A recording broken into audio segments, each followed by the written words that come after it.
Now, well, how old are you? How? Be 89 my birthday. I thought you was only 86. I'm 89. I've been Bob and him said you was 86. I'm 89.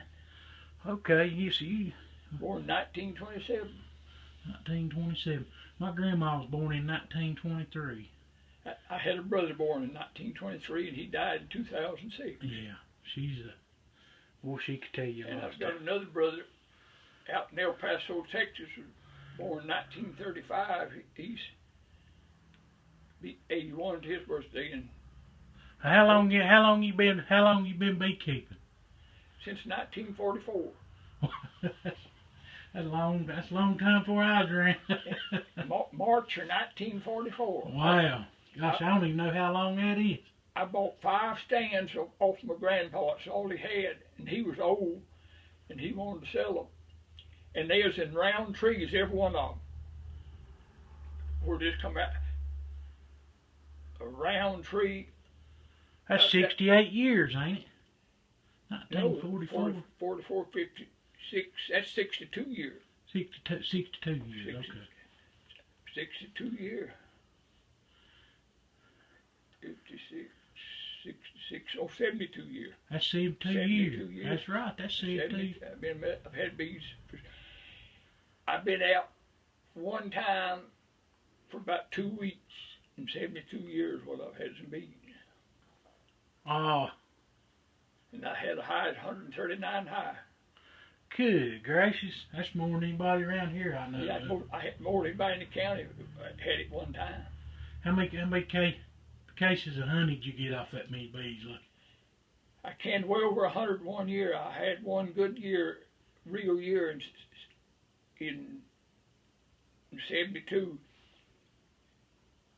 Me and my wife, my daddy and her daddy, that little building right out there, we'd start at 5 o'clock of the evening, and we'd can till 11 o'clock at night, every day in the week except Sunday for 3 weeks. We canned over 100 cases of honey. Goodness, now that's a lot of honey there. Good gracious. What did a jar of honey sell for back then? $2, $3, or $4. Yeah, a whole lot different now, ain't it? When I started making molasses, when we first got married, about 2 or 3 years when both children were born, and they're eating breakfast one morning, Norma said, "Just plant a cane patch." I said, "It suits me." So I asked my daddy about a little patch of land down there. At that time, there's a little field right in front of where my boys' yard's at now. We planted a little cane patch, and I grabbed it on one of them old putt-putt engines. I've still got hit right out here, though. You ever see them old putt-putt engines make a racket when it turn? Big old wheel. That one of them hit and miss motors? Hit and miss. I've heard people talk about them, seen them on. Yeah, made on that. People come. She loved molasses. She didn't like honey, but now, buddy, she loved molasses. Oh. And we sold them for $1 a quart. Oh. And now they're about 13. A lot of people getting $15 a quart. Oh, I seen you. Look like you planted you some more cane down there. I've got cane. I've got 28 rows of cane. Bob said that was rows that's 600 foot long. So you say that swarms are doing good? Y'all caught put in that box? It's working good. There ain't many bees in it. It's working good. But I feed it day and night.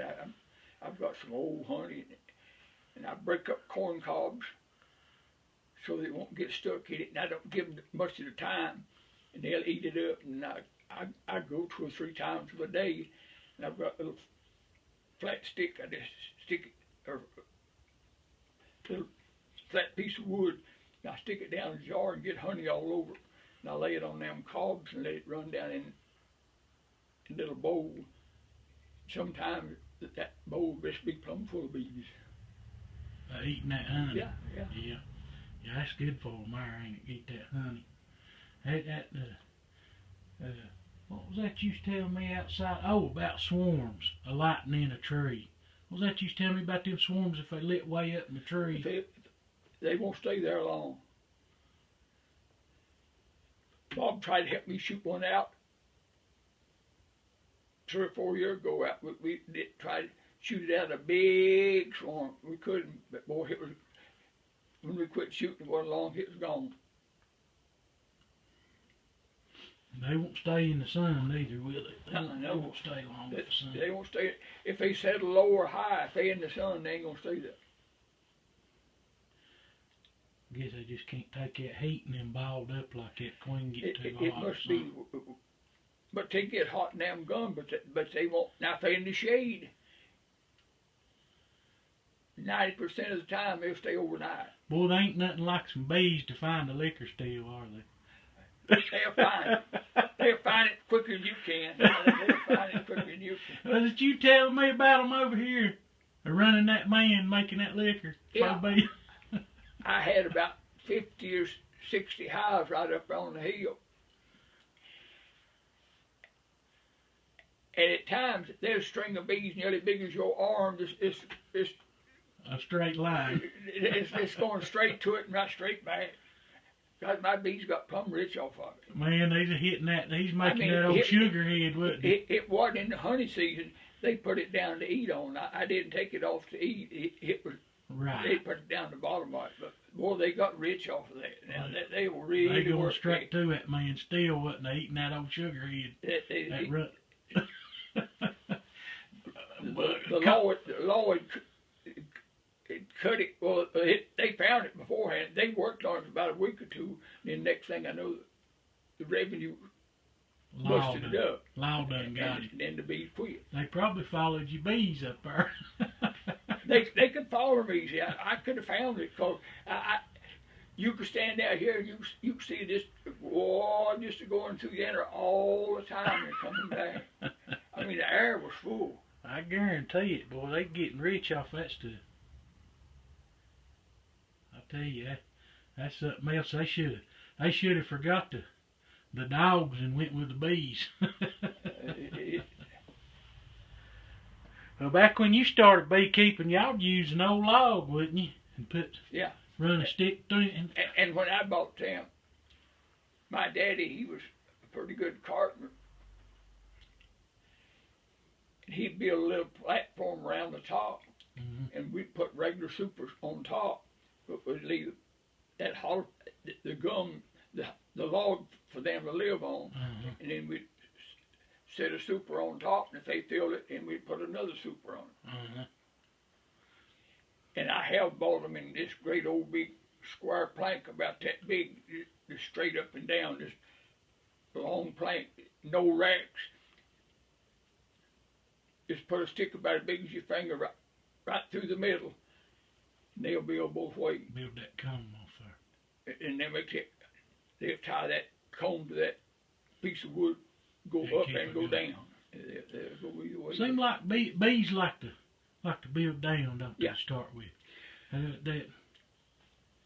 You can hive a swarm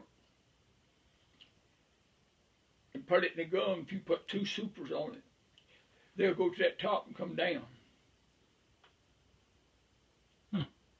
That's how them bees I put in that log I got over there. I put that box in there and set them on top of it, and they filled those top frames. I thought, well, they went to the bottom and started up, but they didn't. They started up there and filled them toppings, and them bottoms are still empty. Now, I'll tell you something else that a lot of people don't know, and they don't do it. You can take your bees when honey season comes. If you've got a gum and a super on it and it's full, a lot of times you set another empty super there, they won't work on it. They'll just eat this honey out down here and fill it back. But if you'll take that super of honey full and lift it up, put your empty super under it, then you go back about 3 or 4 days, they'll be working it. They won't tie it together. They won't tie what you got here with what you got in the bottom. I told Jesse, I can't lift the super honey now. I told him when sourwood time comes, I'd come and get him, lift that super and hold it up. put an It's empty got one. 2 supers on it now. It's strong. It's got 2 supers and a high body. Mm-hmm. And it's working. It's one that you and them come over last. It's working both ways. I know. It's working both ways. You put that empty super in there and set that full one on top. On top of it. That work. And then look 2 or 3 days, and boy, they'll have that comb is like everything. They won't tie it all together. They won't tie it. But if you leave it up there, they won't never make nothing in it. I've tried them several times. Used to not put my supers on. My wife, 3 or 4 days, she'd say, "You better go check your bees to see if he went up in super." And I'd look at them, and I'd come back. I said, "No," but I said, "I'm going to switch them." And I'd switch them, and I'd go back in a few days, and Lord, some of them would be half full, and they'd been on there 3 or 4 days, and they hadn't made nothing. Ain't that something? You ever had any mean bees? Gosh, yeah, yes. Them little black ones is mean, and yes, boys, I've had some mean ones. But I believe, and Jesse, you go home, you can go back to the house and ask him. He said them was the gentlest bees that he had ever seen that we hired. He rakes them in his hand, and they just come off his hand and go in that gum. I've heard people say before when they in a swarm they more gentle. They are, but now sometimes a swarm is they still ill. sting you, won't they? Yeah, in there. Now I had some one time that we went up to Tennessee and got from this man, and them bees was up in there behind that house, and there's nobody there, and they're like wild bees. Now I'm gonna tell you, them things. The more you're with them, the gentler they are. I go over. I go 2 or 3 times every day and just stand right in the mouth of it. I don't go hide. I stand right beside of it, not just like I am right now. But now them bees over there I got over there to the house, I guess where we right there so much right there around. Right. They don't never be even try. They get used to you. They get used to you. They won't even not one try to buzz me. And when you are in bees or working in them,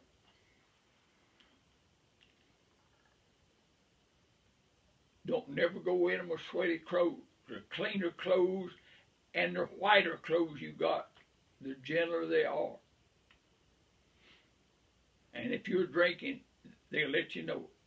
They don't like it. No boy, no sir, they don't like that. They don't have to worry about that me because I'll drink. They don't like that. They don't like if you've been out in the field working and your clothes sweaty, smell a little bit. They're ill when they ain't ill. I mean, a hive that ain't ill will get ill. You better have a smoker. And be easy with the easier you are with them. Don't shake them. Just lift them easy. If you're taking the rack out, don't take it out in a hurry. Just take that rack out slow and lay it down. Don't jar it. If you start shaking them, they'll let you know real quick. You gotta be gentle, don't you? Yeah. They're a whole lot. The easier you will be with them, the better you get along.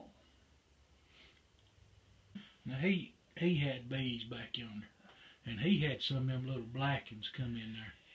And now they'll live the winter better, and they'll make prettier honey than the yellow bee. But Lord, how ill they get. Yeah, they said that they tore him up. You got to wrap up to get in them. Yeah, I believe they tore him up pretty good. He'd been beekeeping, never wore a bee suit or nothing, and he got into them, and I believe I heard them talk about they eat him up. My wife made me one just pull over, and I'd put 2 pair overalls on her, or pair of pants and overalls on them. I'd wrap up. When I get in them, I'll stay.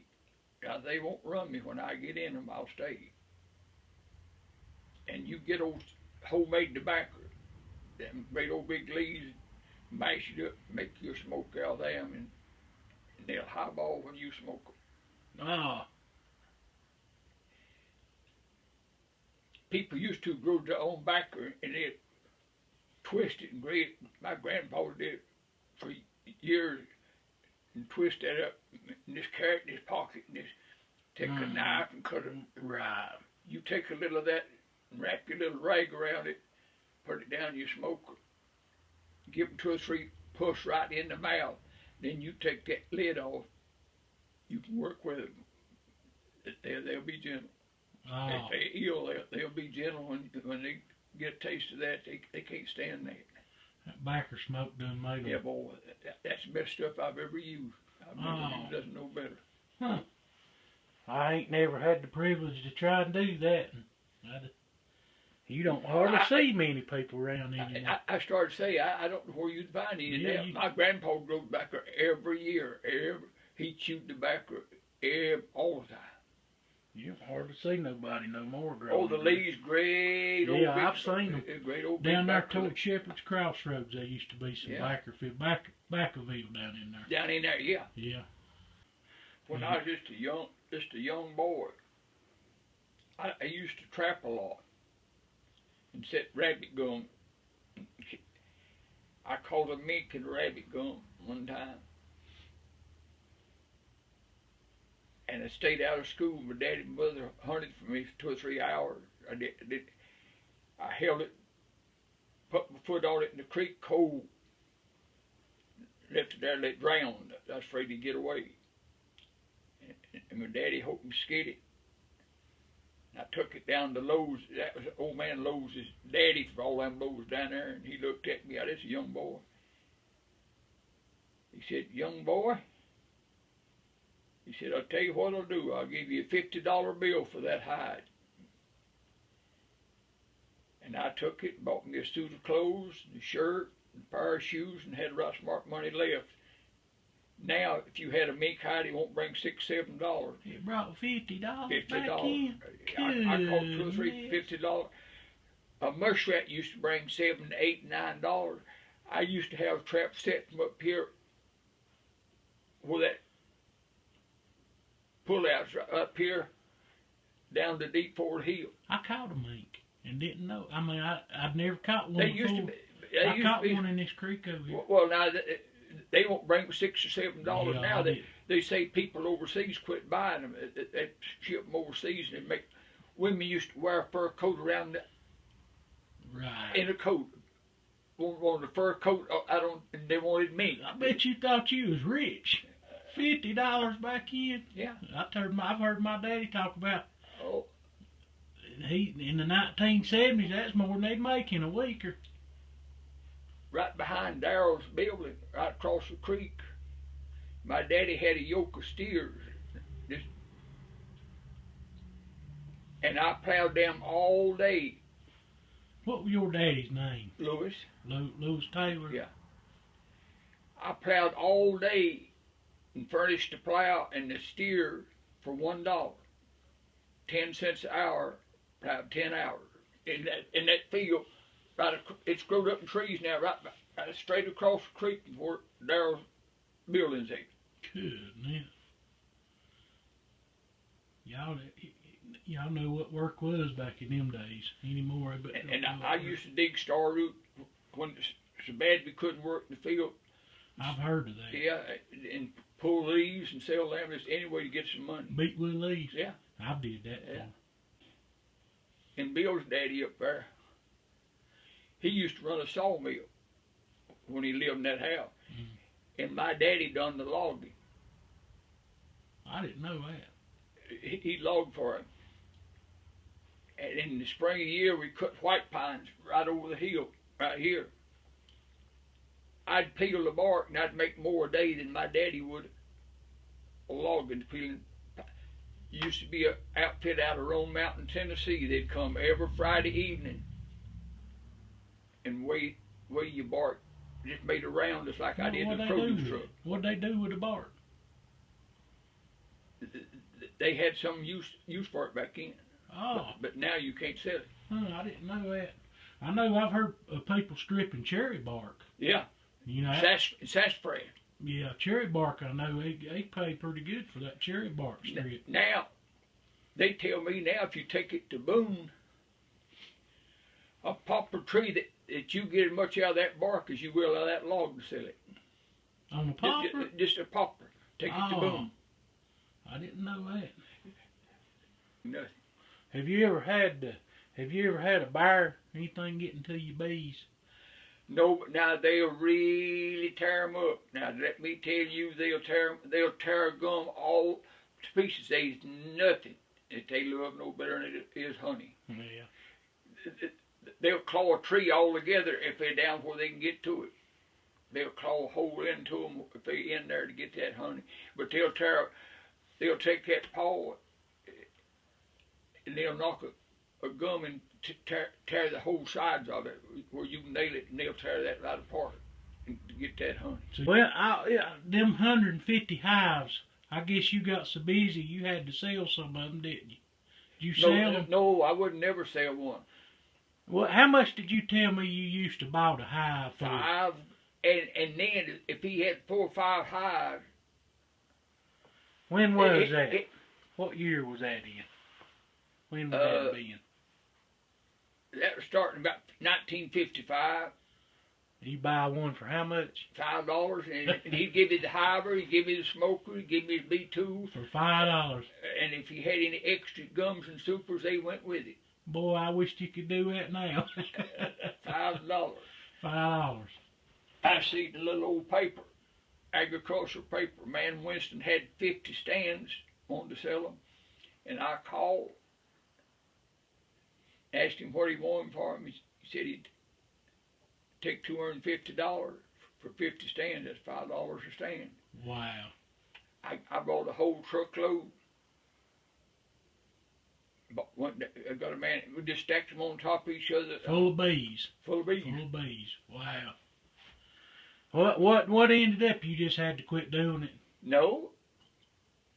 They got this at Pierce, in the middle of Pierce. They went to Alabama and bought some bees and brought a disease back. And everybody, and it still ain't gone. Everybody is still losing them. And then one year, I got my leg broke and had a bunch up here. And it come an ice storm, and every tight gum I had, this ice, they smothered it to death. And if a gum was rotten like that over there, they live. Because they could breathe. And others, they just died full of honey. You tell me why it is, but now, I've seen bees, they'll go in a rotten gum, or that's the worst shape you ever seen in your life. You build a new one, look at that over yonder. Yeah.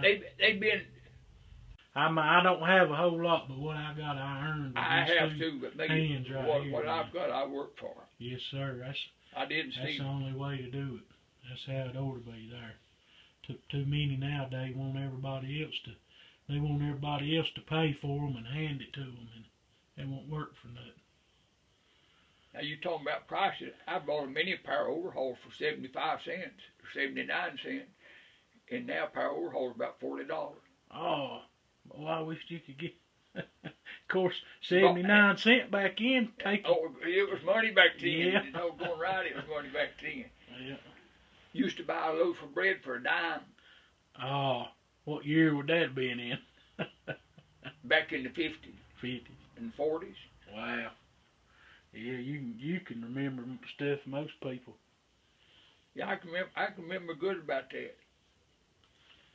Buy a gallon of milk for 39 cents. I bought, before we had any cows, when we first got married. We got married in 1953. How long and was I you bought married? milk for 39, How long was you married? 62 years and 4 days. That's a pretty good spell.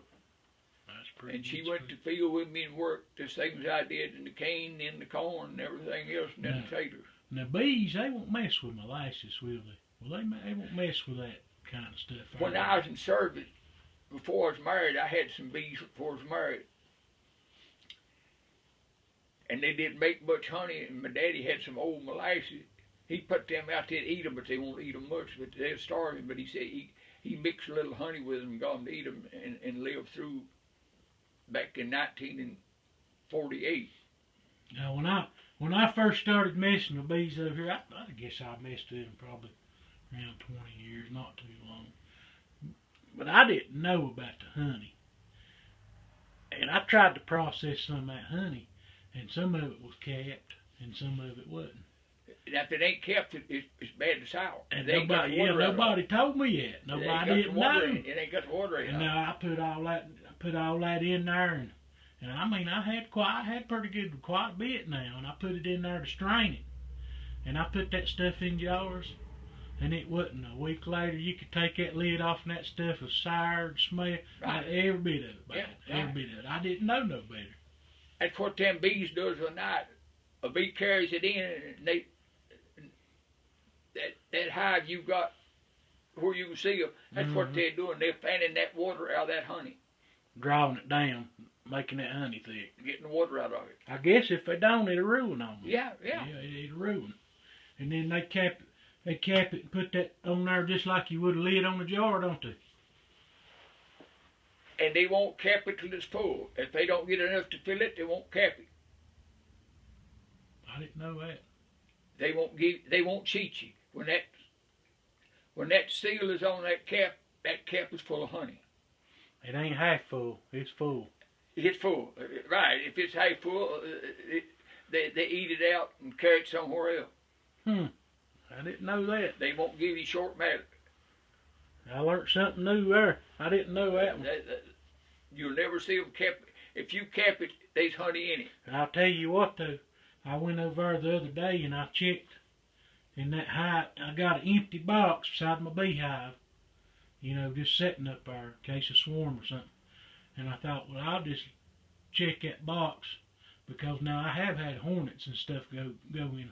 And I opened that box up and there's a Japanese hornet. A Japanese hornet in there done built a nest. Right. About that big. And she done laid eggs in it.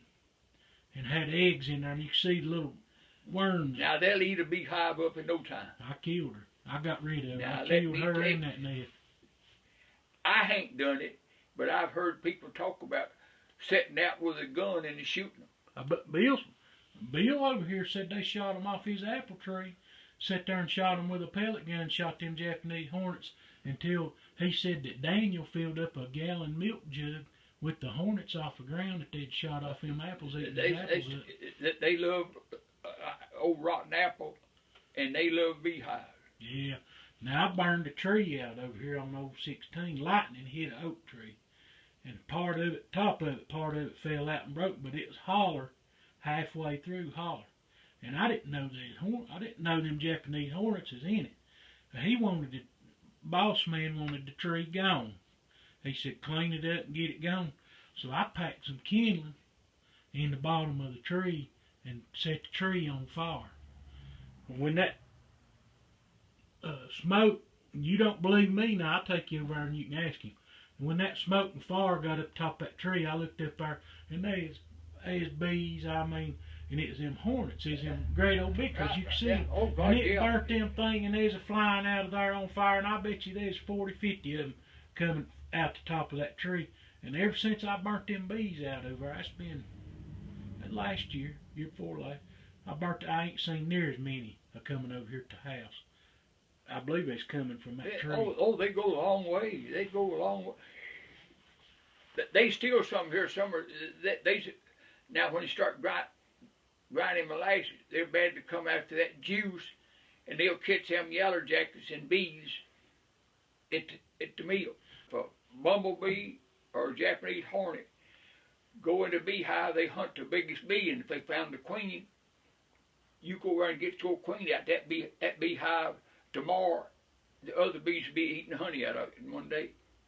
Oh. You go over and take the queen out, and they just go to nothing. It controls everything in the world. You take every hive you got, you go take the queen out. If it's a pretty day tomorrow evening, there won't be no honey, and that other bees will take over. They'll rob them out. The other bees will rob them out.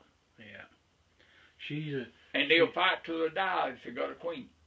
Yeah, she holds it all together, don't she? But they'll just give up if they ain't got no queen. Them bumblebees, they get them too. I got a little paddle there, and I got one to work the beehive. I kill every doggy bumblebee I can find.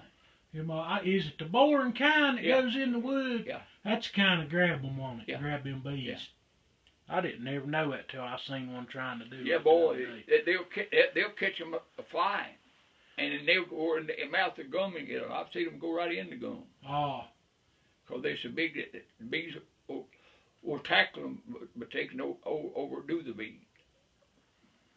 I tell you, old bees has a hard time sometimes, don't they? It seems like everything's out to get them. Oh, they'll work if there's anything to work on. There ain't nothing in the world a little smarter than the I bees. guess they working that blackberry right now. The blackberries is bloomed out. Yeah, they a lot of honey in blackberries. They a lot of honey. I've seen a lot of them are blooming around the blackberries. They working in. There ought to be plenty of blackberries this year. Ought to be. Yeah, they several. I've looked around. I've seen quite a few blooms. Now they work hard on poplars when it's warm, but it's so cold and damp now. There ain't no honey in nothing right now. The bees ain't working much today. I wonder if there'll be any sourwood this year. I hope they are. I want me some to eat.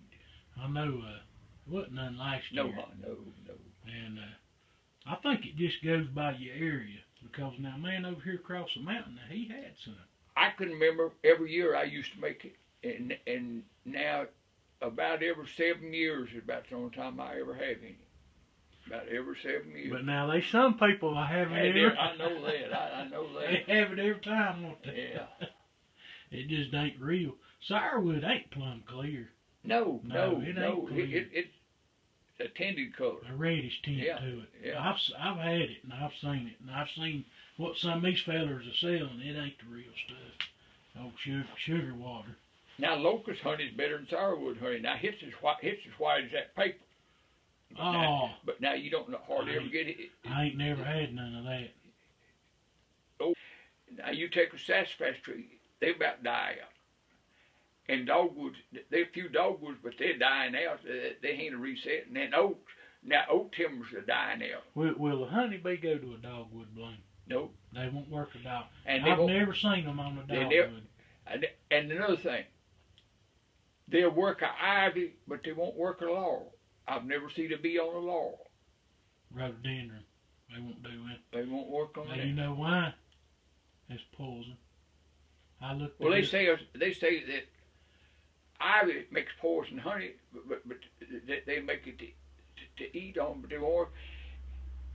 And you see the dahlia out in the yard. You know what a dahlia is, and when it grows from yard color, goes up high, about this high, and it has big old blooms. I don't think I know what it is. They won't work on that. Oh. Now they work on all these other flowers out here, but they won't work on the dahlia. They won't work on the laurel. They won't work on the dogwood. Now this honeysuckle, they'll work on it, but they say them cups is so deep they can't hard. There's a whole lot of little old weeds and stuff out here that flowers it. Unless a man watches them bees be all over that stuff. Anything that they can work that honey. Clover, I like clover. Clover honey's good. I used to buy, back years ago. I used to buy some clover honey. I mean, it's a dark honey, but it don't bother me none. I think it's good. And I don't know why. Now, when I was growing up, they used what to be called honeydew falls out of the earth. This falls on stuff. Ain't you see when she'll get waxy? You don't never see that no more. You used to pull on a tree and it would drip on the car and you couldn't hardly get it off, and bees would make a super honey in no time. Now, it's good honey. It's dark, but it... I ain't never had. I don't guess I've ever seen that. But you don't never see it no more now. People used to sow a lot of buckwheat. I used to sow buckwheat. Now that makes dark honey, but it tastes just like brown sugar. Now it's really good. My grandpa used to sow a big old field every year for his bees, and then he'd harvest that buckwheat and beat it out by hand and take it and have it ground and make pancakes out of it. Oh, is that what they do with it? Buckwheat pancakes. I never know what it's used for. Buckwheat pancakes, put syrup on them. Huh. That's pretty good there.